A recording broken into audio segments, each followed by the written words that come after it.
स्वागत है आप सभी का tech study ITI YouTube channel पर। Electronic mechanic second year CBT examination के नियमित क्वेश्चंस का आज हम लोग करेंगे पार्ट 3। अगर आप भी अच्छी तैयारी करना चाहते हैं सीबीटी एग्जामिनेशन की तो आपको ये सभी पार्ट जरूर देखने चाहिए। इसके पहले के अगर 2 पार्ट्स आपने नहीं देखे हैं तो डिस्क्रिप्शन में पहले नंबर पे आपको प्लेलिस्ट मिल जाएगी इलेक्ट्रॉनिक मैकेनिक सेकेंड ईयर की, वहाँ से आप जाके अच्छी स्टडी कर सकते हैं। फर्स्ट ईयर में आप सभी ने इस चैनल से तैयारी की थी एंड आपने अच्छा स्कोर भी किया होगा। इसी तरीके से हम सेकेंड ईयर की भी आपकी तैयारी करवा रहे हैं कंप्लीट, जिससे आप लोग अच्छा स्कोर कर पाएँ। साथ में आपको अदर जो आपके सब्जेक्ट्स हैं उनकी प्लेलिस्ट मिल जाएगी, उसकी भी आप तैयारी वहाँ पर कर सकते हैं। उनके ऑलरेडी हमने सारे क्वेश्चंस करवा दिए हैं। चैनल पर नए तो प्लीज़ सब्सक्राइब करके बेल आइकन को इस तरह से हिट कर लीजिएगा, जिससे आपको सभी तरह की नोटिफिकेशन, जॉब की अपडेट, अप्रेंटिस की अपडेट चैनल के माध्यम से मिलती रहेगी। एंड साथ में आप take study ITI Telegram channel पे भी हमारे साथ जुड़ सकते हैं, वहाँ पे भी सभी तरह की अपडेट हम आपके साथ शेयर करते रहते हैं। आइए स्टार्ट करते हैं बिना किसी देरी के क्वेश्चंस। एंड जैसा हम सभी पार्ट में रखते हैं, यहाँ पे भी आप सभी के लिए एक बोनस क्वेश्चन होगा वीडियो के लास्ट में, जिसका आंसर आपको कमेंट बॉक्स में करना है। एंड उम्मीद करेंगे सभी लोग राइट आंसर कमेंट करेंगे। आपके वो पार्ट 1 या पार्ट 2 किसी में से भी हो सकता है, जो प्रीवियस हम ऑलरेडी पढ़ा चुके हैं। आइए स्टार्ट करते हैं। एक एक क्वेश्चन को अच्छे से समझते हुए चलेंगे, सिर्फ आंसर्स नहीं देखेंगे, क्योंकि अगर आप सिर्फ आंसर देखेंगे तो फिर वो रटने जैसा हो जाता है। आप एग्जाम में जब बैठेंगे तो हो सकता है आपके दिमाग से वो चीज़ें फिर निकल भी जाएं। लेकिन जब आप चीज़ों को पढ़ के और समझ के जाएंगे तो आप अच्छा कर पाएंगे किसी भी एग्जामिनेशन में। ना सिर्फ ITI का एग्जाम, आने वाले और एग्जाम जो होंगे NPCI, LD, RDO, उसमें भी आप अच्छा परफॉर्म कर पाएंगे। तो यहाँ पे देखिए पहला क्वेश्चन है 51 नंबर, मीन्स पार्ट 3 का पहला क्वेश्चन है। वीडियो को प्लीज़ लाइक कर दीजिएगा। लाइक बटन आप लोग प्रेस नहीं करते हैं, जिस वजह से वीडियो यूट्यूब पे डाउन हो जाती है। क्वेश्चन है यहाँ पे 51 number, which method of conformal coating is used for epoxy coated on PCB। देखिए यहाँ पे कौन सा, एक्चुअल में ना यहाँ थोड़ा सा क्वेश्चन गलत है। कन्फॉर्मल कोटिंग रिमूवल होना था यहाँ पे। जो इपॉक्सी कोटेड PCB होता है उसमें वही पूछ रहा है कन्फॉर्मल कोटिंग रिमूवल किससे हम करेंगे यहाँ पे। तो कन्फॉर्मल कोटिंग की कौन सी विधि का उपयोग यहाँ पे PCB पर लेपित इपॉक्सी के लिए जो है किया जाता है। इपॉक्सी कोटेड PCB, फिलहाल हिंदी थोड़ी आपको मिस्टेक यहाँ पे लग सकती है, तो उसे हम लोग कहते हैं यहाँ पे माइक्रो ब्लास्टिंग। क्या कहते हैं? ऑप्शन नंबर C है यहाँ पे माइक्रो ब्लास्टिंग। देखिए यहाँ पे अब माइक्रो ब्लास्टिंग क्या होती है, नाम से ही जैसा आपको दिख रहा है ना, यहाँ पे माइक्रो और ब्लास्टिंग मतलब ब्लास्ट किया जाएगा उसके ऊपर। ब्लास्ट मीन्स ब्लो किया जाना एक तरह से, और माइक्रो मतलब कुछ छोटे छोटे पार्टिकल्स होंगे, उन्हें एक नोजल के थ्रू ब्लास्ट किया जाएगा। एंड उन पार्टिकल का साइज इतना छोटा होता है, आप यहाँ इमेजिन करिए 17.5 से 350 माइक्रोन तक के पार्टिकल होते हैं। आप इस वाले को तो आंख से देख भी नहीं सकते, मिनिमम हमारी आंखें जो देख सकती हैं 30 माइक्रोन देख सकती हैं, ठीक है। इससे एक छोटी सी नोजल होती है, लगभग आपका 0.018 से लेके 0.125 इंच उसका डाया होता है। उससे इसका ब्लास्टिंग करके जो है यहाँ पे कन्फॉर्मल कोटिंग जो है उसे रिमूव किया जाता है। अच्छा, इसके अदर मेथड्स भी हैं, 3 और मेथड भी होते हैं। एक होता है आपका मैकेनिकल मेथड, ठीक है। मैकेनिकल मेथड एक ऐसा मेथड जिसमें आपको स्किल्ड वर्कर की रिक्वायरमेंट होगी, तभी आप इसको कर पाएंगे। स्क्रैपिंग, कटिंग या ग्राइंडिंग के थ्रू आप रिमूव कर सकते हैं। एक होता है आपका थर्मल मेथड, जिसमें आप हीट करके फिर आप रिमूव कर सकते हैं। इसमें भी डैमेज होने के चांसेस रहते हैं, साथ में कुछ टॉक्सिक फ्यूम वगैरह भी जनरेट होता है जो आपको नुकसान कर सकता है। एंड एक होता है आपका केमिकल प्रोसेस, या जिसे कहते हैं यहाँ पे सॉल्वेंट टाइप का प्रोसेस, ठीक है। तो केमिकल प्रोसेस में भी क्या होता है कि इसमें भी चांसेस होते हैं कि केमिकल आपका अदर कंपोनेंट्स जो हैं उन सबको डैमेज कर दे। एंड साथ में टाइम भी बहुत ज़्यादा लगता है केमिकल वाले रिमूविंग प्रोसेस में। तो माइक्रो ब्लास्टिंग आपका सबसे ज़्यादा यहाँ पे लेटेस्ट टाइम पे यूज़ किया जाता है। अब आप सोच रहे होंगे कन्फॉर्मल कोटिंग क्या है, अगर आपने पढ़ा होगा तब तो आपको पता ही है। एक इसका कन्फॉर्मल कोटिंग नाम इसलिए पड़ा कि जो PCB के कंटूर्स होते हैं ना, उन्हें ये कन्फर्म करता है। एंड एक ये पॉलीमर की कोटिंग होती है, ठीक है। एक थिन क्या होती है, थिन पॉलीमेरिक फिल्म होती है, जो हम लोग क्या करते हैं PCB यानी प्रिंटेड सर्किट बोर्ड पे अप्लाई करते हैं। किस लिए अप्लाई करते हैं? जिससे हम उसे इन्वायरमेंट से एंड कोरोजन से, इन सब से क्या कर सकें, बचा सकें, ठीक है। यही कंफर्म करता है जितने भी उससे कंपोनेंट हैं उसे आप क्या कर सकें, बचा सकें इन सब से। तो माइक्रो ब्लास्टिंग आपका राइट आंसर है। कुछ इस तरह से माइक्रो ब्लास्टिंग की जाती है। यहाँ आप देख सकते हैं ये आपका ये नोजल है, जिससे स्मॉल पार्टिकल्स जो होंगे एब्रेसिव वो आएंगे, आउट होंगे। अगला क्वेश्चन है 52 number, which conformal coating is easy to apply and remove with low moisture absorption. यहाँ पे पूछ रहा है कौन सी कन्फॉर्मल कोटिंग है जो कम नमी अवशोषित भी करती है, यानी मॉइस्चर एब्जॉर्प्शन उसका बहुत लो है, और उसे आप आसानी से अप्लाई भी कर सकते हैं और आसानी से रिमूव भी कर सकते हैं। 4 ऑप्शंस आपको मिल रहे हैं यहाँ पे, epoxy resin, acrylic resin, silicon resin या पॉलीपरासिलेन, ठीक है। तो यहाँ पे पॉलीपराक्सीलेन कह सकते हैं आप इसको, थोड़ी स्पेलिंग मिस्टेक है यहाँ पे। तो राइट आंसर आपका एक्रिलिक रेजिन, ठीक है। देखिए यहाँ पे जो कन्फॉर्मल कोटिंग होती कई तरह की होती है। एक तो आपका एक्रिलिक हो गया, एक आपका जनरली यूरेथेन होता है ना, यूरेथेन के भी यहाँ पे लेयर चढ़ाते हैं। सिलिकॉन भी आपका कन्फॉर्मल कोटिंग के काम आता है। वार्निश भी कई बार लगाई जाती है, ठीक है। ये सभी आपके क्या है, कन्फॉर्मल कोटिंग। इसमें जो एक्रिलिक रेजिन है ये लो मॉइस्चर एब्जॉर्ब करता है और बहुत आसानी से आप इसे लगा या निकाल सकते हैं, ठीक है। यहाँ आप देख सकते हैं कन्फॉर्मल कोटिंग का एग्जाम्पल है। कन्फॉर्मल कोटिंग यहाँ पे की गई है, यहाँ आप देखिए कोई कन्फॉर्मल कोटिंग इस पर नहीं की गई है, ठीक है। अगले क्वेश्चन पे चलते हैं। क्वेश्चन नंबर 53 है, which protective chemical coating is applied on the PCB. PCB पर कौन सा सुरक्षात्मक रासायनिक लेप लगाया जाता है। पीसीबी का फुल फॉर्म अभी बार बार शायद बताने की जरूरत नहीं है, प्रिंटेड सर्किट बोर्ड। तो उस पर हम लोग जो लगाते हैं वो लगाते हैं पॉलीमर फिल्म कोटिंग। यही आपका एक chemical coating, protective chemical coating होती है जो प्रिंटेड सर्किट बोर्ड पे अप्लाई की जाती है, लगाई जाती है। पीछे के 2 क्वेश्चंस में इसी के बारे में डिस्कस हुआ भी ऑलरेडी। नेक्स्ट है question 54 number, which is the last zone on the reflow soldering. Reflow soldering process जो कि पीसीबी में काम भी आता है, आप सब ने इसके बारे में पढ़ा होगा। इसमें अंतिम जोन कौन सा है। तो टोटल जो रीफ्लो सोल्डरिंग होती है इसके आपके 4 जोन होते हैं, ठीक है। पहला जोन क्या होता है आपका, प्री हीट जोन। कौन सा जोन होता है, प्री हीट, याद कर लीजिएगा आप लोग। सेकेंड आपका होता है थर्मल सोक जोन, ठीक है, थर्मल सोकिंग की जाती है इसमें। एंड थर्ड आपका होता है रीफ्लो, जहाँ पे आपका सोल्डरिंग प्रोसेस रीफ्लो सोल्डरिंग होगी। एंड फोर्थ आपका होता है कूलिंग, ठीक है। तो ये 4 जोन होते हैं टोटल आपके। तो इसमें तीसरा अंतिम जोन कौन सा हुआ आपका, कूलिंग जोन हुआ। राइट आंसर हो गया आपका ऑप्शन नंबर सी, ठीक है, कूलिंग जोन या शीतलक जोन जिसे कहते हैं, ठीक है। इस तरह से होते हैं सारे आपके यहाँ पे प्रोसेस। इसमें आप देखेंगे ये 4th ऑपरेशन है, ये 3rd है, ठीक है, ये 2nd, ये 1st। एक चीज़ यहाँ आप देखेंगे जो आपका यहाँ पे प्री हीट जोन होता है ना, ये सबसे ज़्यादा लंबा जोन होता है। यहाँ पे आप देखेंगे पूरा ये प्री हीट जोन है। एंड सबसे ज़्यादा टेम्परेचर आपका रीफ्लो जोन में होता है, ठीक है। इसका एक टेम्परेचर रेट भी होता है, टेम्परेचर और टाइम पे यहाँ ग्राफ प्लॉट हुआ है। आगे और क्वेश्चन आएंगे तो उसमें हम लोग डिस्कस करेंगे। अगला क्वेश्चन है, which is the second stage in reflow soldering process. अब अभी बात हो रही थी, पहला प्री हीट था, दूसरा क्या था, थर्मल सोक। तो देख लीजिए यहाँ पे क्या है, thermal soak zone. Second step आपका क्या हो जाएगा, सेकेंड स्टेज हो जाएगा आपका thermal soak. First step preheat, third step reflow and fourth यहाँ पे कूलिंग जोन। यही 4 स्टेप्स होते हैं, टोटल 4 स्टेजेज होती हैं आपकी रीफ्लो सोल्डरिंग में। तो ये है आपका थर्मल सोक जोन। अगला क्वेश्चन है, which zone is the lengthiest in the reflow soldering process. Reflow soldering प्रक्रिया में कौन सा चरण सबसे लंबा होता है। तो सबसे लंबा चरण आपका होता है प्री हीट जोन। कौन सा जोन होता है, सबसे लंबा चरण आपका प्री हीट जोन होता है। लगभग ये पूरा आपका क्या है, प्री हीट जोन ही है। ये आपका यहाँ पे थर्मल सोक जोन है, ठीक है। ये आपका यहाँ पे रीफ्लो, ये आपका यहाँ पे कूलिंग, ठीक है। तो ये प्री हीट जोन जो है सबसे लंबा जोन यहाँ पे होता है। अगला क्वेश्चन है, what the ramp up rate of temperature in the preheat zone of reflow soldering process. Reflow soldering process के जो प्री हीट जोन है उसमें टेम्परेचर का रैंप अप मतलब क्या होता है ना, जैसे 1 2 3 इस तरह आप टेम्परेचर बढ़ा रहे हैं ना, तो कितना पर सेकंड, मान लीजिए 100 से लेके आपको एक तरह से 200 तक जाना हो अगर, तो आप कितना रैंप अप करेंगे हर सेकंड। एक एक करेंगे तो आपको 100 सेकंड लग जाएंगे जाने में। 2-2 सेकंड, 2-2 डिग्री सेल्सियस बढ़ाएंगे हर सेकंड तो आपको कितना टाइम लगेगा, 50 सेकंड लगेगा।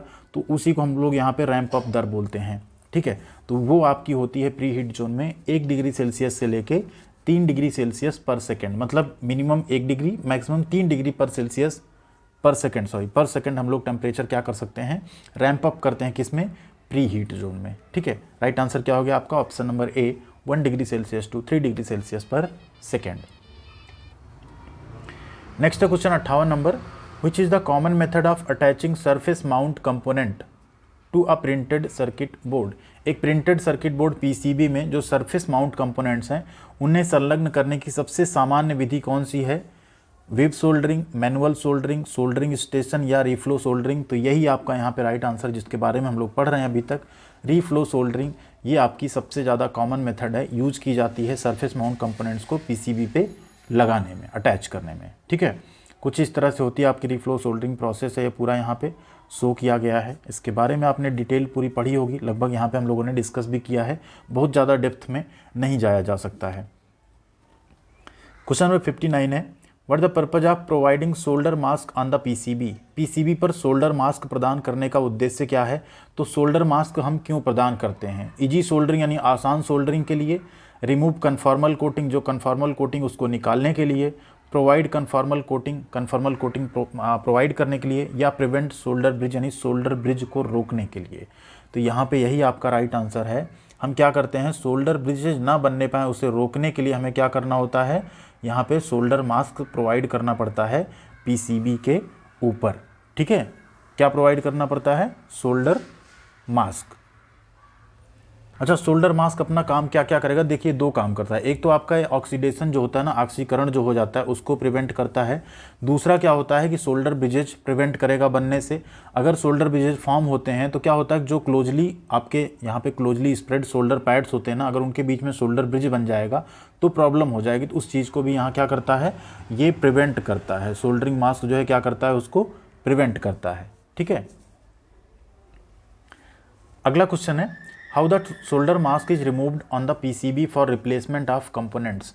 घटकों के प्रतिस्थापन, जब कंपोनेंट्स को क्या करना हो, रिप्लेस करना हो, तो पीसीबी पे जो सोल्डर मास्क है उसे आप कैसे हटा सकते हैं, माइक्रो ब्लास्टिंग से, ग्राइंडिंग एंड स्क्रैपिंग से, कन्फॉर्मल कोटिंग पील्ड ऑफ से, या फोटोलिथोग्राफी से। तो उसे हम लोग कहते हैं फोटोलिथोग्राफी। राइट आंसर आपका option number D, photolithography process है, जिससे हम सोल्डर मास्क को क्या कर सकते हैं, पीसीबी से रिमूव कर सकते हैं, हटा सकते हैं। Next question, what the range of peak temperature reached at reflow zone of reflow soldering process. Reflow soldering प्रक्रिया के रीफ्लो जोन में पहुंचने वाले शिखर तापमान की सीमा क्या होती है। तो शिखर तापमान की सीमा होती है 20 डिग्री से 40 डिग्री सेल्सियस। क्या होती है, 20 डिग्री से 40 डिग्री सेल्सियस। इसको आप लोग याद कर लीजिएगा। अगले क्वेश्चन पे चलेंगे हम लोग। क्वेश्चन है, how the fine grain structure of soldered joint is achieved by using reflow soldering process. Reflow soldering process का उपयोग करके जो टाँका लगाने वाले जोड़ की फाइन ग्रेन संरचना हम कैसे प्राप्त कर सकते हैं, यानी यहाँ पे फाइन ग्रेन स्ट्रक्चर हम कैसे प्राप्त कर सकते हैं सोल्डर्ड जॉइंट का रीफ्लो सोल्डरिंग प्रोसेस में। फास्ट कूलिंग रेट यानी तेज़ी से ठंडा करके सोल्डरिंग को, स्लो कूलिंग रेट मंद शीतलन करके, ओवन टेम्परेचर चेंज ओवन के तापमान को बदल के, या हायर थर्मल सोक टाइम उच्च थर्मल सोक टाइम देके, थर्मल सोकिंग का टाइम बढ़ा के। तो यहाँ पे आपका राइट आंसर है फास्ट कूलिंग रेट रख के हम लोग क्या कर सकते हैं, फाइन ग्रेन स्ट्रक्चर प्राप्त कर सकते हैं सोल्डर्ड जॉइंट का। ठीक है, अगला क्वेश्चन है, what the typical temperature range of cooling zone in flow soldering process. Flow soldering process, ठीक है, यहाँ पे फ्लो सोल्डरिंग प्रोसेस में शीतलन क्षेत्र की विशिष्ट तापमान सीमा क्या होती है। तो शीतलन क्षेत्र की विशिष्ट तापमान सीमा होती है लगभग आपकी 30 डिग्री से 100 डिग्री सेल्सियस। कितनी होती है, 30 डिग्री से 100 डिग्री सेल्सियस यहाँ पे आपकी वो सीमा होती है। अगला क्वेश्चन है 64 number, which fabrication technology used for the assembly of the circuit board. Circuit board की असेंबली के लिए किस निर्माण तकनीक का उपयोग किया जाता है, माइक्रोचिप फैब्रिकेशन का, सिंगल लेयर फैब्रिकेशन का, डबल साइडेड फैब्रिकेशन का, या प्लेटेड थ्रो होल फैब्रिकेशन का। ठीक है, तो यहाँ पे आपका राइट आंसर है माइक्रोचिप फैब्रिकेशन का यूज किया जाता है। क्या बनाने में, सर्किट बोर्ड असेंबली बनाने के लिए किसका प्रयोग करते हैं हम लोग, माइक्रोचिप फैब्रिकेशन।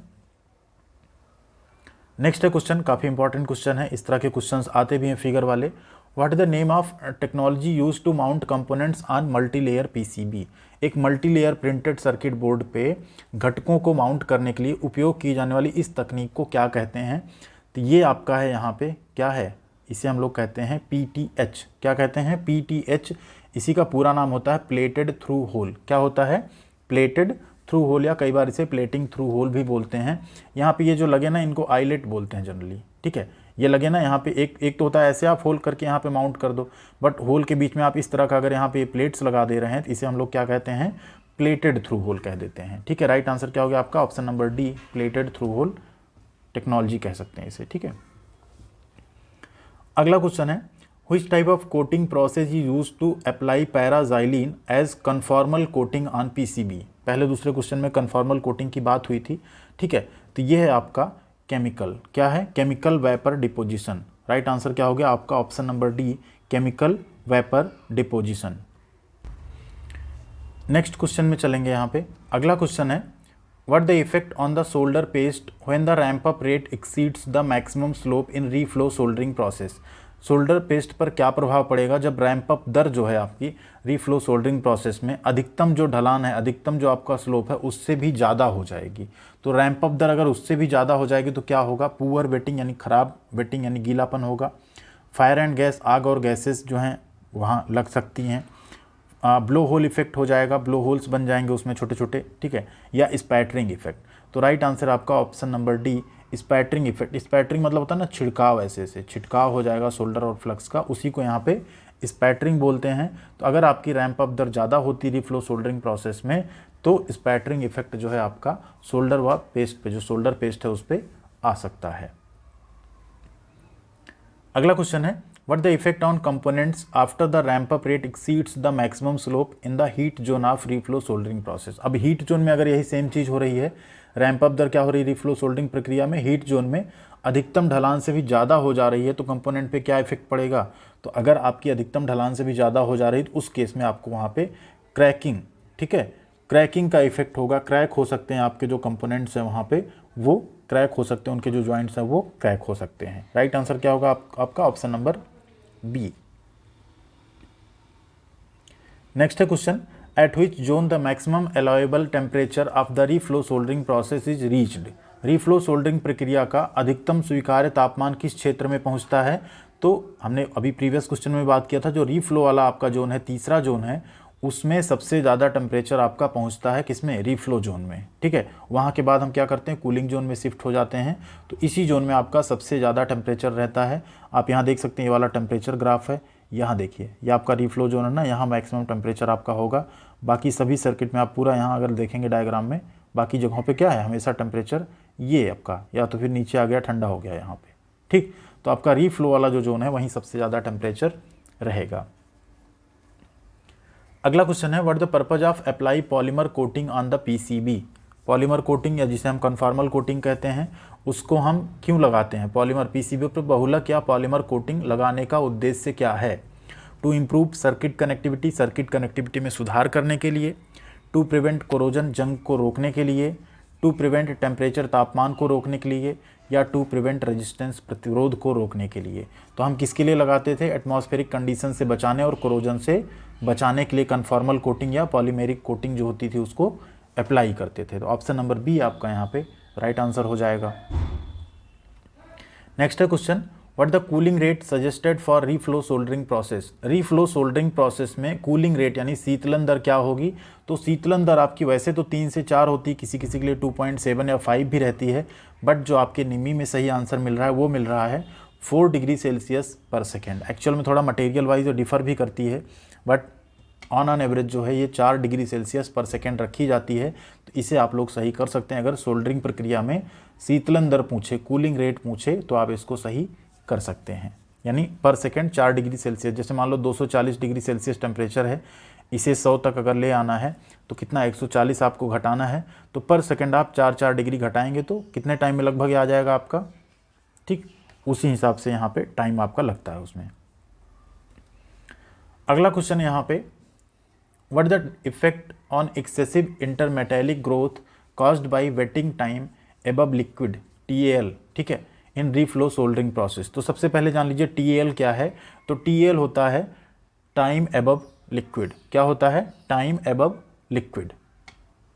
ये आपका जो TAL, ये आपका हाईएस्ट जो टेम्परेचर होता है ना रीफ्लो सोल्डरिंग प्रोसेस में, ठीक है, वो हाईएस्ट वही आपका रीफ्लो सोल्डरिंग प्रोसेस में जो हाईएस्ट टेम्परेचर होता है उसी को यहाँ पे TAL भी बोलते हैं।